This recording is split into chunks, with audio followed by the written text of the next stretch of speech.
Nalin Kohli balong teng kumunong kami ya jylla Meghalaya nak Bharatiya Janata Party ha kasingi kebaw menteri rang badu kari India Narendra Modi wan monyo kejat ya jylla Meghalaya kakat pratrik mentau nai no pra uloong baka party ha kani election banjir ekonomi kmat batmai saka yeng dabar thawain jylla ulapan pau baka BJP kan salya khamba ha kani election ha warjar arpulai 18 election campaign, and with all these allegations, how would you appeal to the government or to the public at large here? I think we are now at the cusp of an election.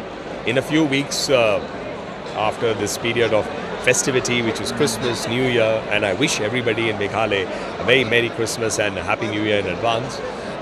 Once that is over, the Election Commission is bound to announce the dates, which we should know sometime in January.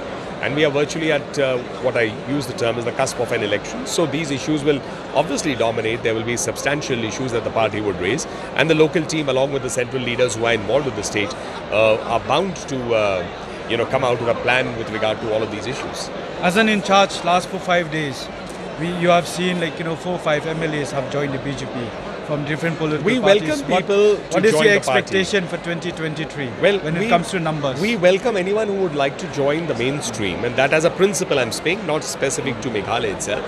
That if you want to join the mainstream, strengthen the developmental agenda of Prime Minister Narendra Modi and his government in the centre, take that kind of a model in the states, that is there.